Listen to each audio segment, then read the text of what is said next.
कुशल मानव ते आधुनिक मानव. मुलांनो, एप या वानरापासून प्रगत किंवा उत्क्रांत होत जाऊन आदिमानव निर्माण झाला हे आपण मागील पाठात पाहिले आहे. आदी म्हणजे सुरुवातीचा किंवा प्रारंभीचा, म्हणजेच वानरासारखा दिसणारा पहिला मानव होय. आता बघा, मानव उत्क्रांत झाला म्हणजे त्या एप वानरामध्ये हळूहळू बदल होत जाऊन तो माणसासारखा बनला. त्याच मानवाचा पुढचा टप्पा म्हणजे त्याने आपल्या हातांचा वापर करून छोटी छोटी हत्यारे तयार केली, म्हणून त्याला कुशल मानव म्हणतात. त्यातही पुढे अनेक बदल झाले. या बदलांची माहिती आपण आता घेणार आहोत. मुलांनो, कुशल मानव म्हणजे हातांचा वापर करून चांगले काम करता येणारा मानव. ज्या मानवाने आपल्या हातांचा वापर कुशलतेने केला त्याला कुशल मानव म्हणतात. तुम्ही कुंभाराला कधी मडकी बनवताना पाहिले आहे का? तो ज्या पद्धतीने हातांचा वापर करून चाकाच्या गतीबरोबर तयार होणाऱ्या भांड्याला आकार देतो ते म्हणजे त्याने हातांचा कुशलतेने केलेला वापर होय. या मानवानेही आपल्या कुशल हातांच्या सहाय्याने काही हत्यारे बनवली. या मानवाच्या अस्तित्वाचा म्हणजेच राहण्याचा पुरावा आफ्रिका खंडातील काही प्रदेशांमध्ये मिळाला आहे. ग्रामीण भागात तुम्ही मेंढ्यांचे कळप बघितले असतील. या मेंढ्या चिखलातून किंवा मातीतून जातात. त्यावेळी त्यांच्या पायाचे ठसे जमिनीवर उठतात. त्यावरून आपल्याला समजते की त्या ठिकाणाहून मेंढ्यांचा कळप गेला असेल. असेच काही कुशल मानवाचे पुरावे लुई लिकी या शास्त्रज्ञाला मिळाले. हे पुरावे त्याला आफ्रिका खंडातील टांझानिया, केनिया या 2 देशांच्या परिसरात मिळाले. या पुराव्यांमध्ये कुशल मानवाच्या अवशेषांसोबत त्याने बनवलेली काही हत्यारे मिळाली होती. मुलांनो, अवशेष म्हणजे शिल्लक राहिलेला किंवा मागे राहिलेला भाग होय. जर एखाद्या प्राण्याला त्याच्या मृत्यूनंतर जमिनीत पुरले असेल तर त्या ठिकाणी अनेक वर्षांनी खोदकाम केले असता त्याच्या हाडांचा सापळा किंवा काही हाडे तुम्हाला दिसतील. त्याला त्या प्राण्यांचे अवशेष म्हणतात. असाच काही भाग आणि त्याबरोबर कुशल मानवाची काही हत्यारे मिळाली होती. लुई लिकी या शास्त्रज्ञाने या मानवाला होमो हॅबिलिस असे नाव दिले. होमो हा शब्द लॅटिन भाषेतील आहे.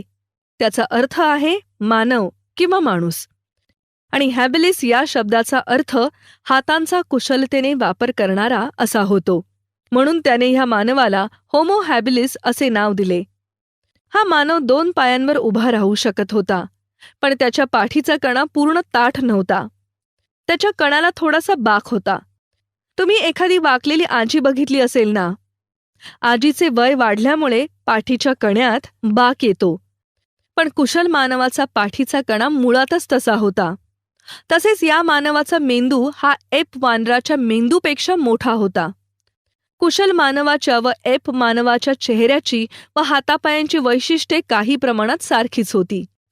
कुशल मानवाने जी हत्यारे तयार केली होती ती मोठ्या प्राण्यांच्या शिकारीसाठी उपयोगी नव्हती.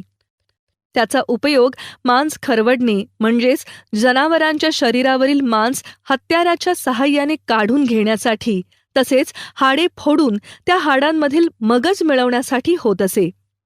मगज म्हणजे हाडांच्या आतील चविष्ट पदार्थ किंवा गर. यावरून अनुमान काढता येते की हा मानव इतर प्राण्यांनी केलेल्या शिकारीतील शिल्लक राहिलेले मांस खात असावा. तो छोट्या छोट्या प्राण्यांची शिकार करत असावा. तसेच पक्ष्यांची अंडी, फळे आणि जमिनीतून मिळणारी कंदमुळे तो खात असावा. ताठ कण्याचा मानव. मुलांनो, मानवाच्या उत्क्रांतीमधील एक अत्यंत महत्त्वाचा टप्पा म्हणजे ताठ मानव होय. कुशल मानव ताठ राहू शकत नव्हता, कारण त्याच्या पाठीच्या कण्याला बाक होता. पण त्याच्या पुढच्या टप्प्यातील मानव हा ताठ उभा राहू शकत होता. त्यालाच इरेक्ट्स असे म्हणत, म्हणजेच ताठ उभा राहणारा. म्हणूनच त्याला होमो इरेक्ट्स असे नाव दिले गेले. या मानवाचा मेंदू कुशल मानवाच्या तुलनेत अधिक विकसित किंवा प्रगत होता. हा मानव समूहाने राहत होता. जसे तुम्ही एकत्रितपणे राहता तसे सर्वांसोबत. म्हणजेच आपल्यासारखाच हा मानव समाजप्रिय होता. बरं, मला सांगा, तुम्हाला वणवे माहीत आहेत का? आणि ते कोठे लागतात? नाही माहीत? बरं, मीच सांगते. जंगलामध्ये झाडाच्या फांद्या एकमेकांवर घासून त्यांच्यात घर्षण होते. त्यातून प्रचंड उष्णता निर्माण होते आणि त्यातून अग्नीच्या ठिणग्या बाहेर पडतात.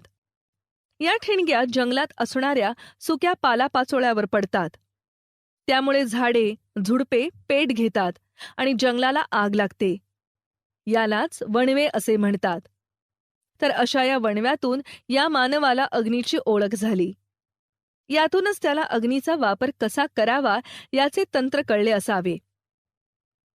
हा मानव ज्यावेळी पृथ्वीवर होता त्यावेळी पृथ्वीवरील फार मोठा भाग हिममय होता. हिममय म्हणजे बर्फ पडलेले असते असा भाग. तेथील हवामान अतिशीत म्हणजे कमालीचे थंड होते आणि त्याला या अग्नीचा वापर करण्याचे तंत्र माहीत असल्यामुळे तो त्या ठिकाणी टिकून राहू शकला. असे जरी असले तरीही त्याला स्वतःला अग्नी निर्माण करता येत नव्हता. तो जंगलात लागलेल्या वणव्याच्या आयत्या अग्नीचाच वापर करत होता. या मानवाने बनवलेली हत्यारे ही कुशल मानवाच्या हत्यारांच्या तुलनेत चांगली आणि अधिक प्रमाणबद्ध आकार असणारी होती. त्याने हात कुऱ्हाडीसारखी हत्यारे बनवली. या मानवाने बनवलेल्या हत्यारांचे अवशेष आफ्रिका, आशिया आणि युरोप या खंडात मिळाले आहेत. शक्तिमान मानव. मुलांनो, मानवाच्या उत्क्रांतीमधील विकासाचा आणखी एक टप्पा म्हणजे शक्तिमान मानव होय. याला शक्तिमान का म्हणायचे तर याची शरीरयष्टी धिप्पाड म्हणजेच एखाद्या पैलवानाप्रमाणे होती. याचे अवशेष हे सर्वप्रथम जर्मनी या देशातील निअँडरथल या ठिकाणी सापडले, म्हणून त्याला निअँडरथल मॅन असेही म्हणतात. या मानवाचा मेंदू हा ताठ कण्याच्या मानवाच्या मेंदूपेक्षा जास्त विकसित होता. हा माणूस गुहांमध्ये राहत असे. दगडांपासून निघालेले छिलके म्हणजेच पापुद्र्यांपासून वेगवेगळ्या आकाराची हत्यारे हा मानव बनवत असे. ही हत्यारे लांब हाडे किंवा लाकडाच्या दांड्यावर बसवून त्यापासून भाला किंवा कुऱ्हाड अशी शस्त्रे बनवत असे. याच हत्यारांच्या सहाय्याने तो मोठ्या प्राण्यांची शिकार करत असे.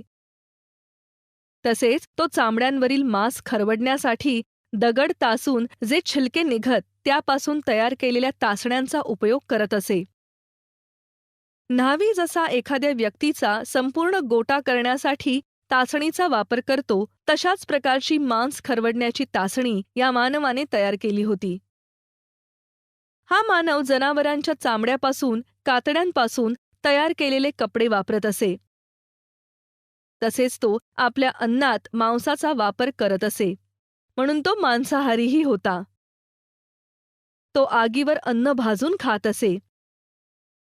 फांद्यांच्या घर्षणातून जसा अग्नी निर्माण होतो तसेच गारगोटीचे दगड एकमेकांवर आपटले असता त्यातूनही आगीच्या ठिणग्या तयार होऊ शकतात हे या मानवाला समजले होते.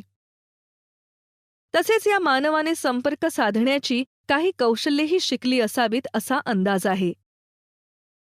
काही शास्त्रज्ञांचे असे म्हणणे आहे की तो काही जुजबी आवाज काढून संवाद साधण्याचा प्रयत्न करत असावा. जुजबी म्हणजे काही खुणात्मक किंवा विशिष्ट हेतूंसाठी विशिष्ट प्रकारचा आवाज काढणे. त्याला जरी जुजबी आवाज काढता आला तरीही मनातील काही गोष्टी किंवा त्याचे मत शब्दातून सांगता येणारी जी आजची भाषा पद्धती आहे ती त्या मानवाजवळ होती किंवा नव्हती हे ठामपणे सांगता येत नाही. या मानवाच्या समूहातील एखादी व्यक्ती किंवा सदस्य मरण पावला तर त्याचे दफन करताना शक्तिमान मानव त्या मृत व्यक्तीसोबत हत्यारे, प्राण्यांची शिंगे यांसारख्या वस्तू पुरत असे. दफन म्हणजे मृत शरीर जमिनीत पुरणे होय. मरण पावलेल्या व्यक्तीच्या अंगाला लाल रंगाची माती चोळत असत. यावरून असे दिसते की मृत व्यक्तीच्या दफनासंबंधीचे काही विधी केले जात होते. कालांतराने या मानवाने म्हणजे त्याच्या काही समूहांनी आफ्रिका खंडातून बाहेर पडून युरोप आणि आशिया या खंडात स्थलांतर केले. असे केल्याने या मानवाला विविध नवीन गोष्टींना आणि वेगळ्या वातावरणाला तोंड द्यावे लागले. त्यात त्यांना जीवन जगण्याच्या आणि अन्न मिळवण्याच्या नवनवीन पद्धती शिकाव्या लागल्या. म्हणूनच या मानवाच्या काळात जगण्यासाठी आवश्यक असलेल्या हत्यारांच्या पद्धतीत सुधारणा झाली. परंतु त्यासाठी हजारो वर्षांचा कालावधी जावा लागला. शक्तिमान मानवापेक्षा अधिक प्रगत असणाऱ्या मानवास बुद्धिमान मानव या नावाने ओळखले जाते. त्या मानवाची ओळख आपण पुढे करून घेणार आहोत. शक्तिमान व बुद्धिमान मानव युरोप खंडात बरोबरीने राहत होते, परंतु या दोघांच्या समूहात भांडणे होत असत. तसेच पर्यावरणात होणाऱ्या बदलांशी त्याला जुळवून घेता आले नाही. म्हणूनच शक्तिमान मानवाचे अस्तित्व संपुष्टात आले असावे असे मानले जाते. सुमारे 30,000 वर्षांपूर्वी हा मानव नष्ट झाला असे शास्त्रज्ञांच्या कर्ब 14 पद्धतीच्या आधारे